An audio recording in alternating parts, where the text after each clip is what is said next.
За сайн байцгаана уу. За би өнөөдөр та нарт нэг ийм Facebook-ээс үнсэн юмны талаар бодлоо хэлье гэж бодлоо. Хүтрийг цайруулах маск зарж байна гэсэн байсан.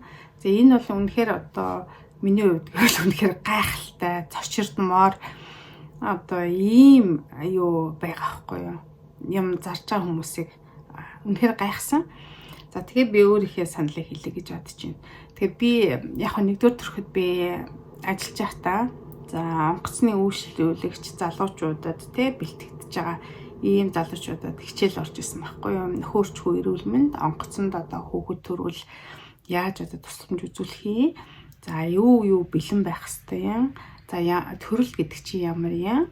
Одоо нөхөрч үйл явц чи ямар байдгийг, яаж бэлгээ харьцаа гэдгийг, яаж хүүхэд төрдгийг, за тэр үед нь хэн яаж туслах хэвтэй гэдэг ч юм уу ийм талаар одоо 2-3 цагийн хичээл би ордог гэсэн байхгүй. Тэгээд би тэг хичээл орохын өмнө яг юунаас яж эн чинь асар том юм сэд байдیں۔ Тэгээд тэрийг орохоос би тэнд байсан одоо маш гоё юм залуучууд тогтуудаас би асууж гисэн. Ингээд одоо зураг үзүүлээ. За та нар энэ дээр нэрнүүдийг ингээд тавьдаа аль нь шээсний сүв байна, аль нь одоо өтрээ, аль нь одоо бэлгийн их багууруулуу тийм ээ. За хаагуур нь бэлгийн харьцаа хийгддгийг нэтрэг их мэтлэн. За иймэрхүү юм ингээд анхан шатны тийм мэдлэгийг ингээ асуучаад тэгээ цаашаа ингээ явахгүй ерөөсө хичээл хийхэд маш хэцүү байгаа байхгүй. Тэгээд би асуусан чинь за тэнд байсан хүмүүсийн хүүхдүүдийн дээлийнх нь бол мэдчихлээсэн л та.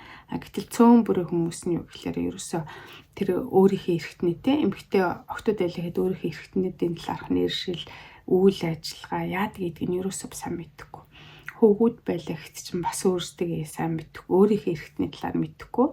Тэгээ эмэгтэй байгаа хүн чинь яаж эсрэг үсэх эрхтний талаар мэдгүй дээ тийм ээ. Иймэрхүү байсан. Би тэгээд бодож исэн байхгүй юу. Яандаа ингээ харахтал гаднаас нарахтал ийм сайхан залуучууд тогтод хөвгүүд ингээ явж идэг. Гэтэл өөрийнхөө биений талаар ерөөсөө мэддэггүй. Ийм хүмүүс чи яаж бусад туслах юм бэ гэсэн ийм бодол төрж ирсэн. Тэгэхээр энэ бол 25-аас өмнөх жилийн өмнө яригч нь одоо бол мэдээж нөхцөл байдал өөр л болсон байхаа л да гэж бодоод байгаа. Гэтэл энэ зарж байгаа юм ингээ харсан чинь өтрөө цайруулах маск гэж байгаа байхгүй юу. Тэгэхээр өтрөө цайруулна. Өтрөө гэдэг чинь яг хаана байдгийг тийм ээ. Гаднаасаа харагддаг юм уу? Тэрийг одоо цайруулах хэрэг байгаад байна уу тийм ээ. За тэгээд өтрөө чинь болохоор одоо хүүхэд төрүүлэх зам болдог тийм ээ. Ийм одоо булчинлэг, ийм одоо хөндөйтэй эрхтэн байгаа байхгүй юу. Бид нарт бол нүдэнд харагдахгүй шүү дээ тийм ээ. Тэгэхээр тэрийг одоо цайруулна гэж юу хэлээд байна уу? Тэгэхээр энэний цаана зарж байгаа хүн антам ямар ч мэдлэг байхгүй. Ямар ч тийм юуны мэдлэггүй, анаахны мэдлэггүй. Тэр үтэл зарж байгаа юмны талаар мэдлэг байхгүй. Ийм хүмүүсийн юм зарж байгаа. Тэрийг одоо за яг одоо ингээд өтрийг цайруулдаг байд юм байлаа гэж бодохгүй. Тэрийг цайруулж одоо яах ч юм те. Цайруулна гэсэн бүр тэр дотор нь оруулаад нэг хийн гэсэн үг юм уу? Тэгээ цайрсан гэдгийг яаж мэдгэн? Тэр чинь харах ямар ч боломж байхгүй. Би та нарт энэ дэр зураг ингээ антомыг харуулсан ч болж байгаа байхгүй. За тэгээд дээрэс нь хамгийн инээдэмтэй нь юу вэ гэхээр тэр өтрөөний орчин гэж юм байдаг байхгүй. Маш олон ихвэр хэмэгтэйчүүд эмчнэр ярьж байгаа. Өтрөөний орчин бол ийм байна.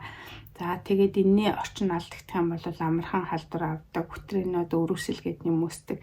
Тэр нь хэрвээ цаашлах юм бол маа үзэн өрөөсөл рүү орно. За тэгээд тэр нь цаашлах юм бол маа өрөөсөл болтон тэгээд цаашаа гуурсаа хоол өрөөсөл болоо ингэ явдаг юм аа гэдэг ингэ орчныг гоё болгох, орчныг хэвийн болгох. Одоо яаж халдвар төртүүлэхгүй байх вэ гэдэг талаар ингээ ярьж байхад өтрийг одоо яадаг цагаан болгон цайвар болгон гэж ингээ бичээд яриад юмаа зараад ингээ явж байгаа хүмүүс ерөөсөө болохгүй байхгүй. Тэгэхээр ерөөсөө ийм хүмүүс ерөөсөө итгэж болохгүй. Яагаад вэ гэхээр одоо ийм мэдлэггүй хүмүүс чинь мэдлэггүй юм зарж байгаа. Тэгээд цаана таны эрүүл мэндэд аюултай байгаа таахгүй. Тэр хэн хариуцах юм тийм ээ. Ийм асуулт мэдэж байна. Харин ч тэрний оронд одоо юу гэдгийг хэм жимлэгийн мэрэгчлэнүүдээс сайн асууж явах хэрэгтэй. Нотлохын тулгуурсан амгаахын гэдэг зүйлд итгэх хэрэгтэй. Тэгээд сургууль төгссөн эмчнэр маш олон янзаар хариулт өгч байгаа. Гэхдээ яг хэнд нь итгэхээ, яаж итгэхээ, энэний баталгаа нотлох нь хана вэ гэдэг юмыг байнга асууж байгаасаа гэж ингэж бодож байна. Тэгээд би үнэхээр гайхад төрсөн. Тэгээд маш олон хүмүүс миний гайхсантай санал нийлсэн байлаа. Тэгэхээр юм зарахад бас хүчтэй. Тэгэж хүний эрүүл мэндтэй холбоотой юмар одоо тоглож болохгүй гэж ингэж хэлэх чинь ямар нүүр цариулах гэдэг юм биш үү тийм ээ. Нүүр цайруулж гэсэн богино хугацаанд тэгээ цайруулдаг юм гэж байхгүй зү тийм. Тэг бүр цав нүүртэй болоод ер нь яах юм гэдэг иймэрхүү юмнууд бол яригдах гэж ингэж бодож байна. Тэгээ би нэг зориудаар тийм ээ юм зарж байгаа хүмүүсийн ялангуяа эрүүл мэнд хүний биен дээр оруулах гэж байгаа энэ юмыг заавалчгүй яах вэ? Сайн судалж ээж уртаа сууртай харж ээж худалдаа авалт хийж байгаараа тэрнээс тэгэхгүй бол эрүүл мэндээр хохироод өгөхгүй санхүүгээр хохирох ийм эрсдэл би болдог шүү гэж хэлэх гэсэн. За ингээд түр баяртай. Танд эрүүлэн хийх хүсье ирээ.